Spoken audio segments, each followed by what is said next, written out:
Hello everybody, today I am reviewing a roller coaster that was really anticipated for. This is Thunderhead at Dollywood. So this is a 2004 Great Coasters International roller coaster. So just looking at it, it's pretty old for GCI. I mean, if you look at Wildcat, that was their first roller coaster. That was in the 1990s. So yeah, it's one of the first GCIs, and right off the bat, it has not aged well, but we'll get to that later. Talking about the stats, this roller coaster is 100.4 feet tall, with a drop of 100 feet, has a maximum speed of 53.7 miles per hour, and a length of 3,230 feet. So if you look at the stats, it's just basically straight up average. I mean, there's nothing that stands out about the stats of this coaster. It doesn't break any records or anything, and a lot of people love records nowadays. So yeah, this coaster doesn't break any records. Sorry.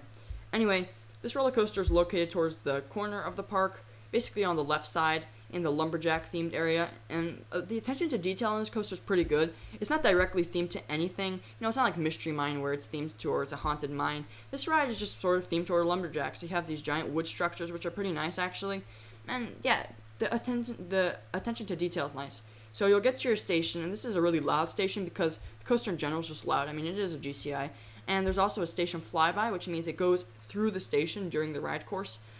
Which means that it does tend to tremble a bit, which is kind of annoying, especially if there's a long line. But I didn't really find it that annoying, but I've heard some people that say it's kind of annoying. Anyway, the employees on this ride are super nice. For example, my dad's hat flew into the tracks and someone went and got it, which is pretty awesome. And the ops here are great. I only rode this coaster once because I just thought it was terrible, but the ops on my one ride were very nice. Anyway, you'll get into your seats and notice this has the Millennium Flyer train, so it's pretty comfortable, at least for the lift hill and pre-lift, at least. And then you'll turn sort of right out of the station. You'll do like a whole circle around the station before going into this lift hill. And nothing to say here. You don't really get that great of a view of anything except for that awesome clearing that's going on for Wildwood Grove in 2019. However, I'm sure once that's open, you'll get a much nicer view of that section. Anyway, you'll go down this drop, and this drop is really forgettable. I don't remember it being that great, honestly. I mean, it's good, but it's not anything out of this world. I mean, I love GCI drops.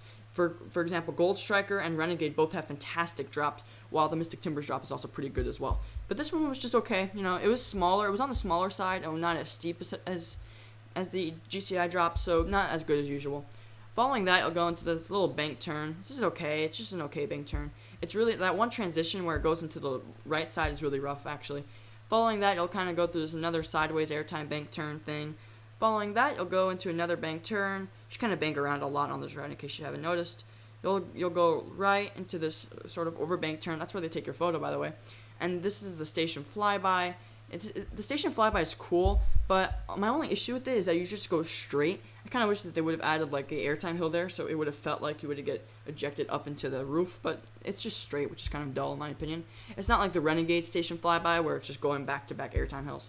Following that, you'll kind of bank right into this little airtime hill, sideways airtime hill. And you'll just kind of, and this is the airtime part of the ride, even though you don't get any airtime. You just kind of go through these airtime hills, kind of turn left.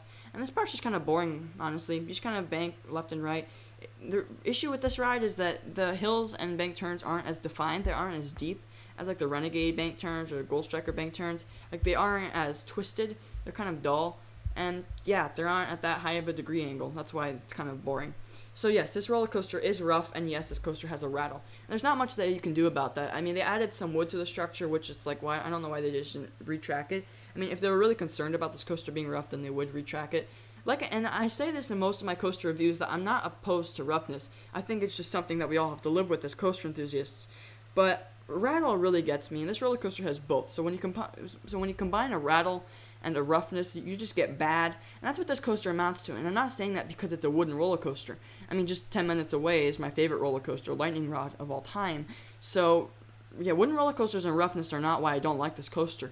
It's just that it's GCI and it's my favorite manufacturer that makes wooden roller coasters. So it's kind of a letdown, especially because a lot of people did hype this up, saying it was that it was the best GCI or a good GCI, and I didn't think it was that great of a GCI. It's my least favorite, second only to Wildcat, and it's definitely not as good as a Gold Striker or Renegade or even Mystic Timbers or even Lightning Racers, to be honest with you.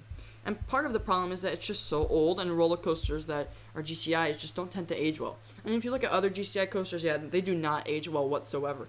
I mean, even Gold Striker, which is only like 5 years old, has been running incredibly rough this year. Or look at Wildcat. Most people hate that thing now, and that's been running 20-some years. Or look at, Lightning Racers. That thing used to be really smooth, and I remember the first time I rode it, it was super smooth, but now it's not. So, yeah, that basically sums up my thoughts on Thunderhead. For a final grade, I'm going to give this thing a C. I wouldn't give it anything higher just because of how boring it is, and I wouldn't give it anything lower because it is a GCI after all, and they are great. So, thanks for watching, everyone. My name is Coaster Cupcake. You can check out my other reviews on my channel. Be sure to subscribe. I will catch you all next time. Thanks for watching, guys.